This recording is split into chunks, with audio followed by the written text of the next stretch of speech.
ready? All right, good afternoon. Thanks for coming. As we all know, the Cleveland Browns lease is up in 2028. Negotiations are reportedly being held between the administration and the Cleveland Browns. We in council, the legislative body, want to assure the public that all proper legal steps are being considered and taken. For these reasons, I'm introducing legislation tonight to ensure that this happens. Tonight in Cleveland City Council, Ordinance 391, 2024 will be introduced.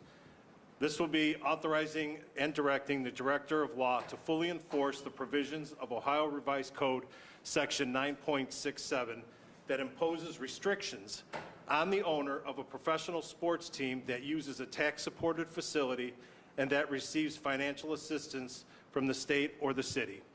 Whereas the Ohio Revised Code 967 states, no owner of a professional sports team that uses a tax-supported facility for most of its home games and receives financial assistance from the state or a political subdivision, therefore shall cease playing most of its home games at the facility and begin playing most of its home games elsewhere unless the owner either A, enters into an agreement with the political subdivision permitting the team to play most of its home games elsewhere, or B, gives the political subdivision in which the facility is located not less than 6 months advance notice of the owner's intention to cease playing most of its home games at the facility, and during that 6 months after such notice, gives the political subdivision or any individual or groups of individuals who reside in the area the opportunity to purchase the team. Whereas the owners of the Cleveland Browns football team and currently considered whether to continue to play Browns games at the tax-supported stadium on Cleveland Lakefront, and whereas ORC 9.67, which became effective June 20th of 1996, was enacted pursuant to a bill proposed by then State Senator Dennis Kucinich. What this basically does, ladies and gentlemen, is ensures that the Cleveland Browns have to go through the legal process of leaving the city of Cleveland, whether they want to move the team to Timbuktu or whether they want to move them to Brook Park or to Lakewood or to any other state.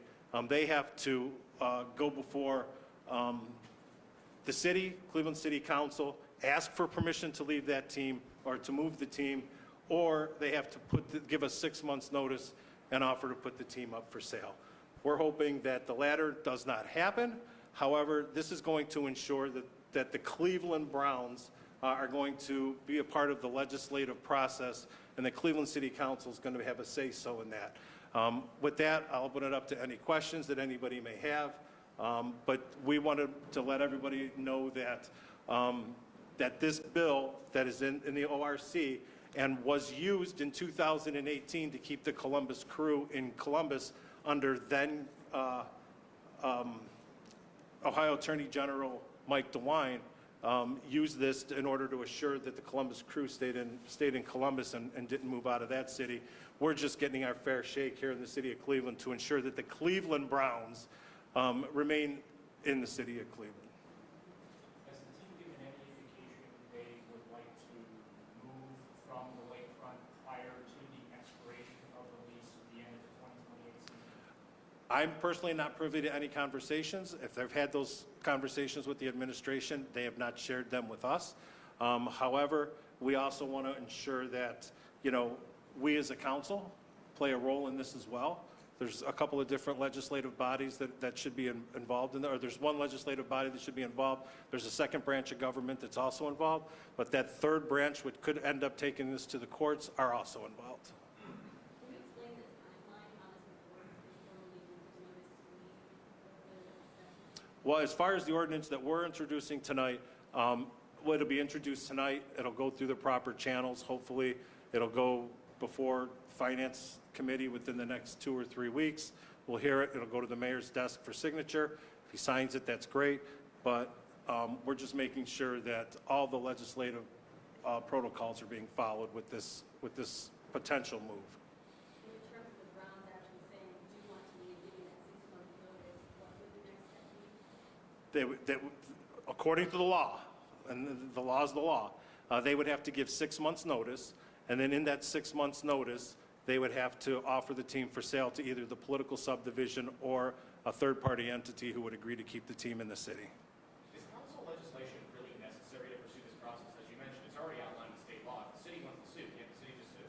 As far as we're concerned, we want to make sure that this process is taken. The team is looking for 500 to 600 million in public funds for a potential renovation, while also matching those funds. Has there been any consideration from the city of Cleveland of getting out of the stadium business and turning it over to the county? My understanding is the Browns are looking to make this a regional project more so than the burden just falling strictly on the city. Again, Cleveland City Council has not been briefed on anything like that.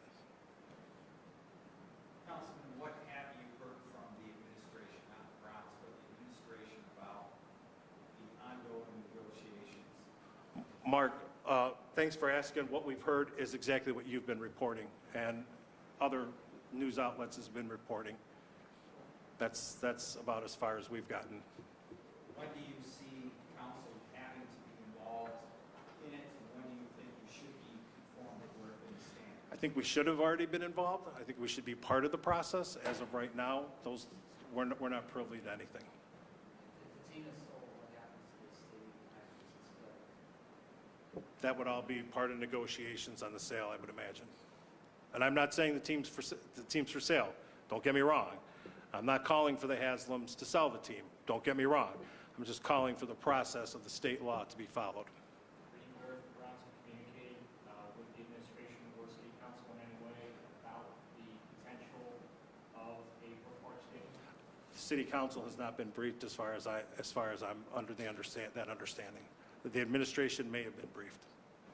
Since a lot of this is still hypothetical, let's play it out. Would you support annexation of a portion of Brook Park with the support of their voters to keep the city and the stadium together? Mark, that's a long process, and these are the Cleveland Browns, and I stand by the Cleveland Browns.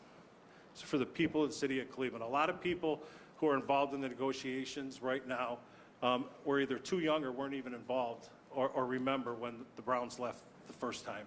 And the heartfelt that this city went through when that team left.